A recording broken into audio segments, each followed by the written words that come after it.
vuelve sobre las cartas la mesa, volvimos a ser solo nosotros tres, sin Eva. Claudio, ¿cómo va? Muy bien, aquí, como siempre. Román. Todo bien. Bueno, pensé que no ibas a estar tan bien, porque hoy es un día un poco triste. Estamos grabando esto un 21 de abril, hoy murió el Papa Francisco. Entonces, bueno, me parece que el programa de hoy, que teníamos pensado hablar del cepo, y quizás lo toquemos, es mejor darle el giro eh, del Papa, que quizás Claudio nos cuentes un poco, vos que tuviste algún tipo de vínculo con Francisco. Así que bueno, abrir así el programa. Sí, la verdad que es todo una... A mí la verdad que haberme enterado de esto me produjo, digo, más allá de que era esperable, no venía bien de salud, eso ya era... Igual no murió por un derrame. Sí, sí, pero digo, él estaba muy débil, no es que, no es que fue una sorpresa, digamos, se sabía que no venía bien el asunto, ¿no? Tuvo más de 30 días internado, y aparte él tenía un problema pulmonar serio. Eh, pero digo, sí me produjo por un lado tristeza y por el otro lado preocupación. Tristeza porque la verdad que yo diría que él como papa rompió todos los moldes de lo que podría haberse esperado. Este, y en un mundo en donde es una etapa bastante oscura de la humanidad, ¿no?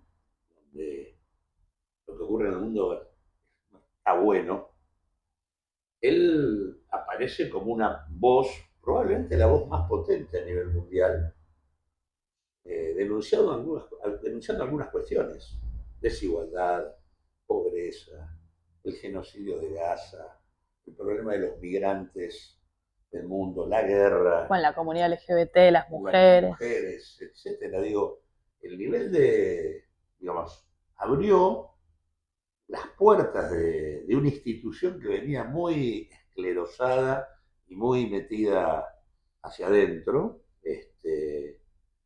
eh, digamos, desafiando todos esos límites que tenía de alguna manera la institución eclesial. Eh, y en ese sentido, digamos, me produce tristeza que una voz que había logrado una potencia importante en un mundo donde vos tenés una consolidación muy grande de la ultraderecha a nivel mundial como forma política que representa la etapa actual del capitalismo, que se pierda una voz de esta magnitud es un problema porque la preocupación viene respecto a qué va a hacer la iglesia frente a esto. O sea, si la iglesia va a profundizar y continuar el legado que de alguna manera deja él, o si buena parte de las resistencias que él tuvo al interior de una institución que tenía una serie de problemas serios, porque hay que recordar siempre que Francisco como el primer papa latinoamericano no aparece por casualidad, aparece frente a una institución que veía retroceder su primacía a nivel mundial frente a otras culturas Bueno, religiosas. no había un papa no europeo desde el 700, creo. Por eso, O sea, pero por eso digo, deliberadamente buscan una renovación. Ahora, esa renovación de Francisco implicó ir a fondo contra la corrupción financiera en el Vaticano, implicó ir, digamos, tratando de instalar un peso mucho mayor de las mujeres adentro de la iglesia, eh, puso sobre la mesa el tema del abuso sobre los menores, o sea, y eso lo llevó a confrontar con las variantes más reaccionarias. Él nombró un montón de expresiones o de referentes dentro la cultura católica al frente de cargos importantes, desplazando a corrientes mucho más reaccionarias como el Opus Dei. Él confrontó con una iglesia profundamente reaccionaria como la iglesia norteamericana. Digo, lo que no queda claro, y ahí es donde viene la preocupación, en qué medida se va a continuar con el legado de él, o si esta voz tan importante para los países dependientes o subdesarrollados, que de alguna manera confrontaba con la lógica del capitalismo mundial actual, va a ser sustituido por alguien que mantenga esto o va a ser sustituido por alguno que vaya, vuelva a abrirle el espacio a los sectores más reaccionarios que había al interior de la iglesia. Bueno, con vos veíamos que había uno que había sido propuesto por Trump, que obviamente es todo lo contrario a Francisco, digamos, en cuestión valores y la idea de la iglesia. Sí, igual él vieron que dejó el esquema de cardenales armado de una manera proclive a que se elija, a que continúe. Tienen 30 con días igual, tienen muy poco tiempo para, para elegir. Sí, yo no tengo en claro cómo son las relaciones de fuerza, hasta qué punto él pudo armar el cónclave de cardenales que va a elegir el próximo papa, como para que... por eso digo, por un lado tristeza, por otro lado preocupación, porque sería muy complicado si aparece una voz en la iglesia que desanda el camino que él empezó, digamos, en el marco de este mundo que tenemos, es un garrón que eso ocurra. Pero aparte, él es, la cuestión Bergoglio-Francisco marca con mucha fuerza las limitaciones del debate político argentino. Y la aparición de contradicciones que a veces no permiten dimensionar adecuadamente las cosas. Cuando lo nombran a Bergoglio como papa, que fue en marzo del 2013, yo era diputado nacional. Estábamos en sesión en ese momento y... No se lo veía a él como favorito, ¿no? No, la verdad que en ese sentido fue un papa, una elección casi insólita, nadie la esperaba, o por lo menos no era algo esperado por la mayoría de los argentinos y de las argentinas. Y creo que además nadie hubiese previsto que tuviera el comportamiento que tuvo. A eso va lo que cuento de la sesión. En realidad, en el recinto, yo tenía a mi izquierda el bloque del Frente para la Victoria. En 2013 gobernaba Cristina en su segundo mandato. Y a la derecha tenía todo el bloque de lo que era el PRO, más la UCR, o sea, Juntos por el Cambio. Yo estaba más bien en el centro del recinto. Veníamos con la elección 2013, teníamos un bloque de... ¿Había elecciones intermedias ese año? Había elecciones intermedias ese año, pero bueno, yo había entrado en la elección del 2011 y teníamos un bloque de 5 diputados. Pero que estábamos ubicados en un nivel de discusión crítica con el kirchnerismo, pero distante y confrontativo con el espectro de la derecha. Cuando se produce aparece la noticia, digamos, nos enteramos en medio de la sesión, el sector de la derecha digamos, del recinto, que era el sector de la derecha en términos del universo ideológico de la Argentina, salta con felicidad, reivindicando la figura de Bergoglio y demás, sintiendo que a partir de ahí eran sus valores los que en todo caso iban a primar. Y del otro lado emerge un silencio, porque lo que había era una situación de relación conflictiva de Bergoglio con la experiencia kirchnerista. Entonces el kirchnerismo lo mira con mucha desconfianza y algunos sectores del kirchnerismo fueron profundamente críticos. El caso de Berbisky, cuestionando desde el momento uno la nominación del Papa e incluso tratando de que el gobierno no saludara siquiera la nominación del Papa y que lo confrontara con distintos argumentos de vínculo de Bergoglio con la dictadura, por la desaparición que habían tenido dos curas, dos curas jesuitas que dependían de él, que era el primado, era el superior de los jesuitas en ese momento, en el momento de la dictadura acá. Todo eso hacía que del lado más, si querés, progresista, hubiera una crítica o un silencio, y la derecha digamos, estaba de fiesta. Había toda una política por parte del macrismo, recuerdo, de tratar de entornar a Bergoglio. Por lo tanto, lo vivían como su candidato.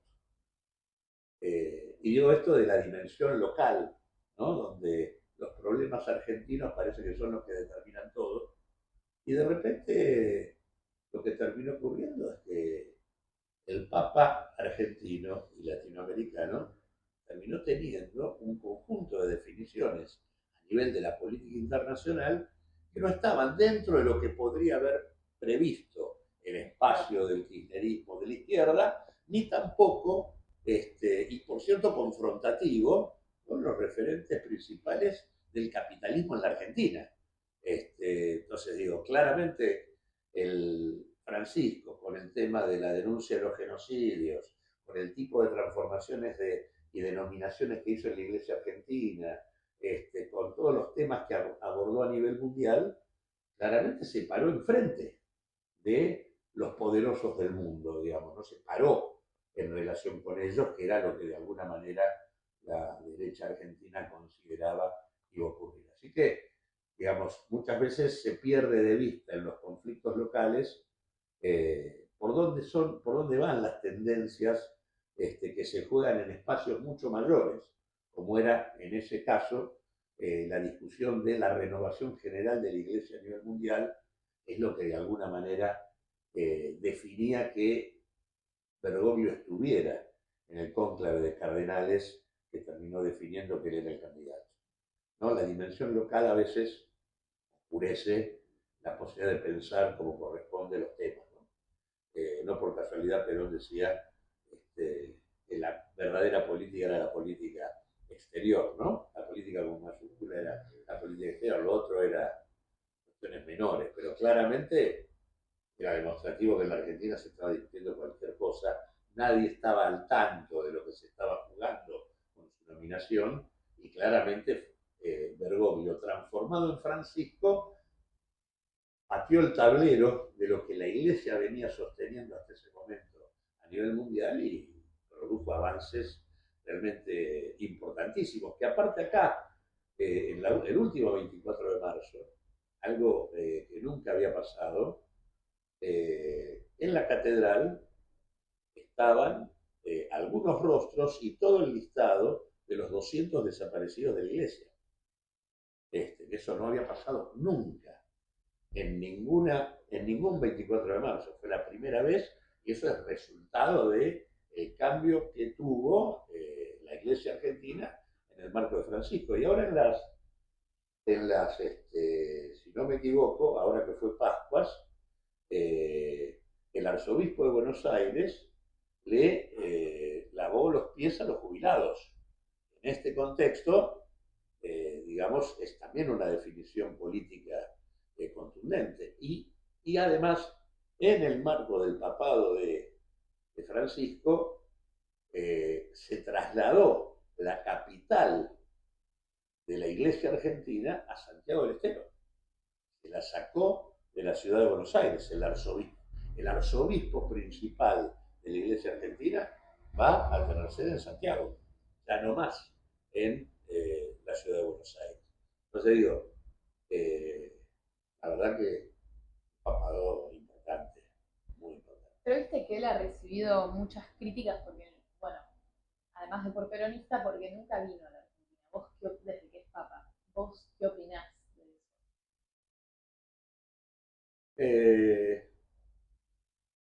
La verdad que, digamos, yo creo que él no vino primero no vino para que no ser usado, no vino y bien fue nombrado para no ser usado políticamente. Para no ser usado políticamente en el marco, vuelvo a la imagen que vi antes, aparecía como cuestionando al kirchnerismo, como cuestionador de la experiencia kirchnerista y reivindicado por la derecha. Creo que él no quiso venir acá para alentar esa discusión. Creo que se corrió de esa discusión. Creo que impugnó esa discusión, era falsa. Y me parece eso primero. Y luego, al aparecer una versión como la de Macri gobernando, poco me parece que se sentiría, no vino en la experiencia kirchnerista, vendría en la de Macri, no tendría mucho sentido. Si quería correrse de ese debate, haber venido ahí lo hubiera colocado en el mismo lugar. Después, igual, él sí recibió a Cristina y sí recibió a Macri. Recibió a los dos, ¿no?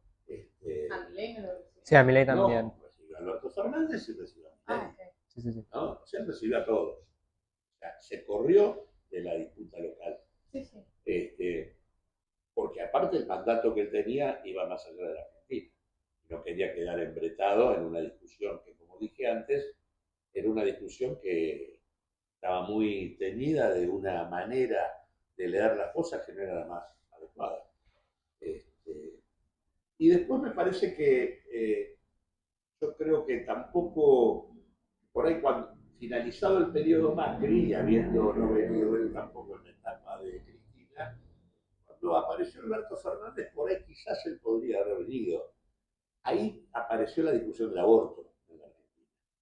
Y más allá de que él hizo avances sustantivos por el tema de la mujer, en ese tema fue quizás donde yo le escuché la mayor barbaridad que le haya escuchado a él. ¿Qué dijo?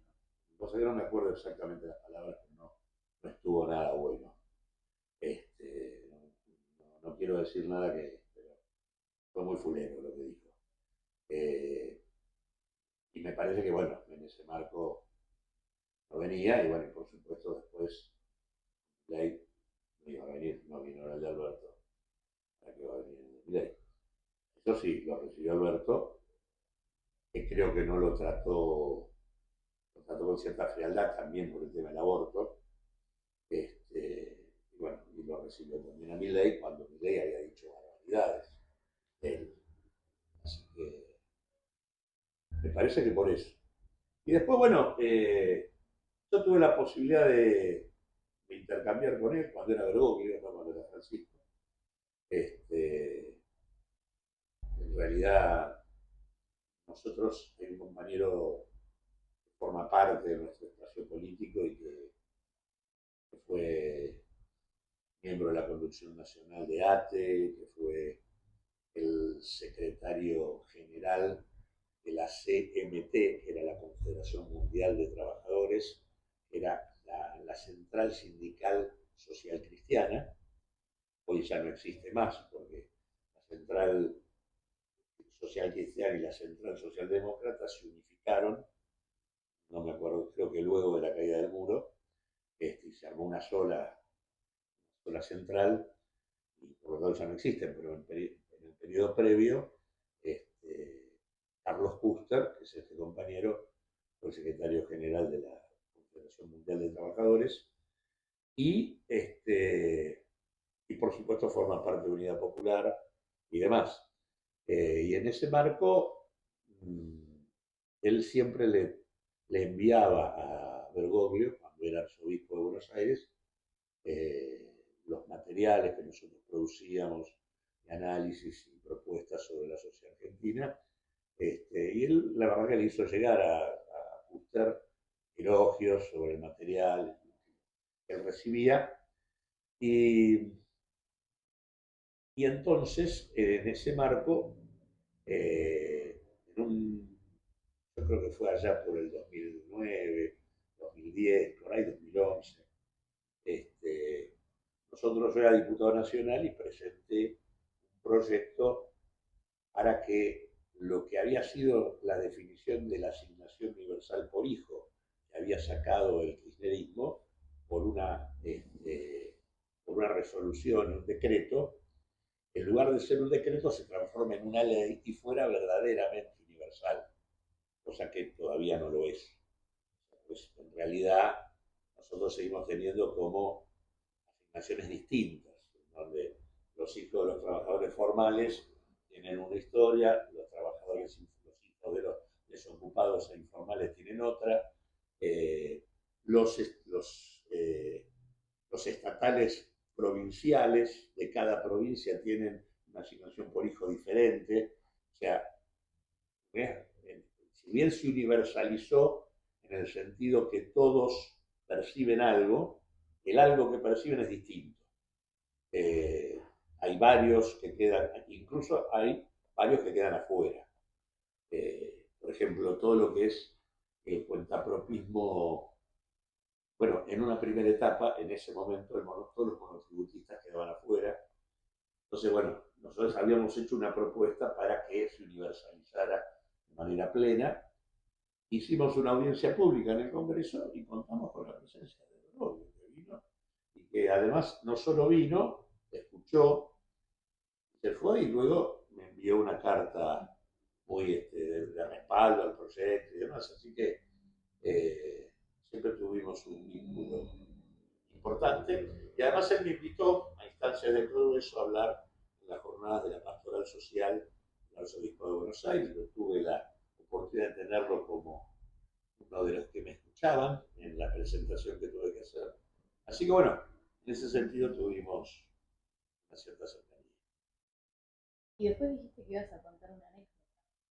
La anécdota es la de la sesión. Ok, pensé que había... Esa es la anécdota. La anécdota es cómo se pierde en las discusiones locales la dimensión y la importancia que pueden tener determinadas cuestiones, que pasan por encima de esos debates. Acá el conflicto kirchnerismo-antikirchnerismo, además de que dividía de manera irracional muchas veces a la sociedad argentina y no permitía debatir adecuadamente los problemas, había hecho perder de vista quién era Bergoglio, qué estaba haciendo, por qué podía aparecer en un cónclave de arzobispos o de cardenales discutiendo el futuro de la iglesia y qué mandato tenía en función. Digo, claramente acá eso se metió en la conflictividad interna, hizo que quienes creían de la derecha determinadas cosas claramente no fueron expresados por Bergoglio cuando se transformó en Francisco, y quienes planteaban algo de Bergoglio desde otra perspectiva, más vinculada al progresismo, a la izquierda o al nacionalismo más transformador y demás, de repente se encontraron con un Bergoglio que no esperaban. O sea que fue insólito para muchos que se lo nominara como papa, una sorpresa, y absolutamente imprevisible el comportamiento que terminó teniendo y lo que terminó siendo Bergoglio a nivel mundial. Creo que nos superó a todos. Terminó, seguramente a mí, si me preguntabas por Bergoglio Pero él ya muchos daba... años atrás, no hubiera dicho todo lo que estoy diciendo.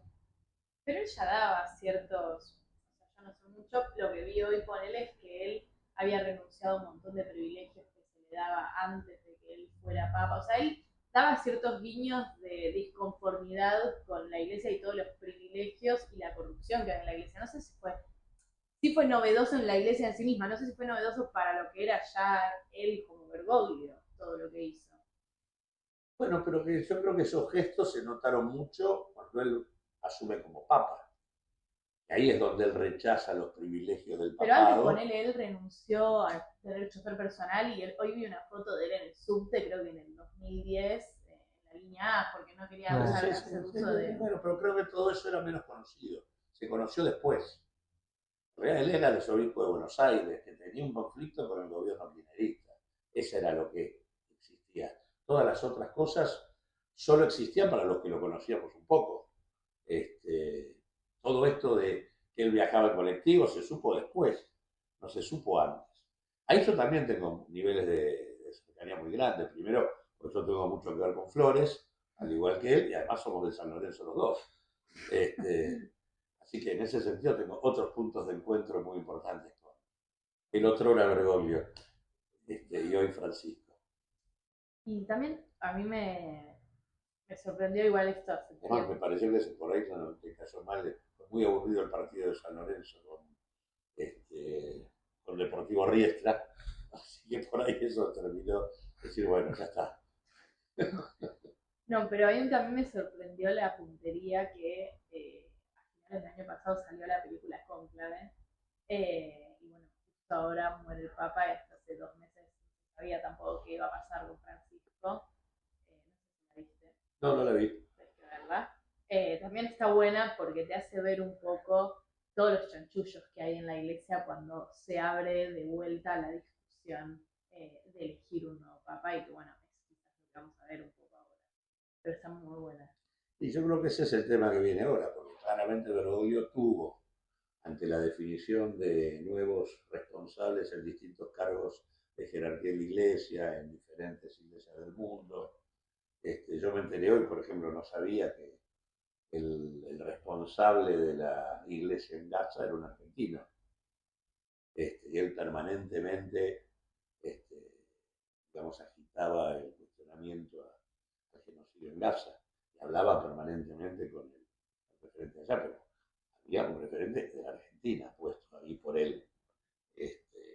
Así que me parece que todas esas cosas generaron resistencias. La denuncia sobre la corrupción en el banco que depende del Vaticano. Bueno, que prohibió el que se, digamos, que se gaste en pornografía y en prostitución desde la iglesia. Sí, aparte de todo el tema de la discusión de la pedofilia en la iglesia. Creo que hay el total de casi más de 1.124 mujeres nombradas en cargos de jerarquía eclesial, donde si bien confrontó con el aborto, el tema de la apertura de la que las mujeres tenían que tener un papel dentro del poder de la Iglesia mundial, todo un avance superlativo para el nivel de machismo brutal que la Iglesia tenía, ¿no? O sea, las mujeres no tenían lugar dentro del poder de la Iglesia. Y él alentó todo eso. Pero vos creés que, digamos, Francisco, lo hablábamos también con Román, que Román decía que Francisco emerge en un momento donde la iglesia estaba en crisis y estaba perdiendo a mucha gente. ¿Vos creés que la política que tuvo Francisco en la iglesia logró ganar mucha gente o, digamos, evitó un gran... La palabra de la Iglesia tomó un lugar en el mundo que no tenía. Eso fue evidente. Y bueno, pues no sé, hay que ver, pero creo que, digamos, creo yo que la pérdida, porque se estaba dando una pérdida muy grande de adherentes a la religión católica en el marco de otras religiones, fundamentalmente evangelistas, que venían avanzando de manera significativa. Yo creo que ese proceso de, digamos, de desplazamiento de religiosos de una fe a otra, eso creo que por lo menos lo frenó. No sé si volvió a capturar voluntades, pero me parece que, por lo menos en la magnitud que se estaba dando antes del papado de él, que la cosa cambió. Y sobre todo me parece que desde el punto de vista del avance de los movimientos sociales, de la juventud, de la mujer, de la disputa con los rostros más, con los efectos más salvajes del capitalismo mundial. Digo, la verdad que la importancia de él es enorme. La iglesia se posicionó en un lugar que no tenía, estaba totalmente aislada. Y por eso menciono el tema de tanto de lo del 24 de marzo acá en Argentina, como el tema de pasó en Pascuas. Por un lado, la denuncia del genocidio y por otro lado, los jubilados. O sea, la iglesia estaba fuera de todo en la Argentina. ¿No? ¿Vos creés que el panorama, digamos, la muerte de Francisco se da, digamos, con Trump pone en el poder, con Milei en el poder y con todas estas derechas que vuelven al poder y que es un panorama totalmente distinto al cual él es elegido en el 13. Entonces, ¿crees que eso va a terminar influyendo en la elección del Papa? Puede, es una posibilidad. Igualmente la Iglesia tiene sus propias, un mundo aparte, ¿no? Sí. Es una cuestión milenaria lo que está en discusión acá. Así que en este sentido, eso lo tendría seguramente mucho más para responder alguien que esté metido dentro de esa institución, cosa que no es mi caso. Pero obviamente, cuando digo tristeza y preocupación, mi preocupación es que el contexto, digamos, todos tenemos en claro que hay al interior de la Iglesia sectores profundamente reaccionarios y de vínculo directo con el poder. Y por otro lado, sabemos también que esos sectores fueron aquellos con los que Francisco confrontó y avanzó sobre ellos.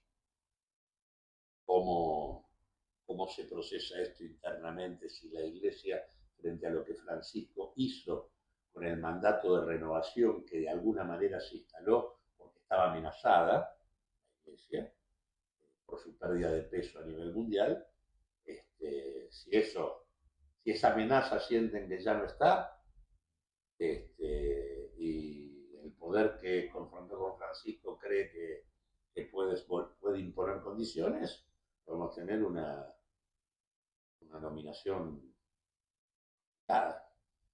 Hay que ver, desconozco cómo son las relaciones de fuerza ahí adentro. Ojalá que lo que Francisco hizo tenga herederos.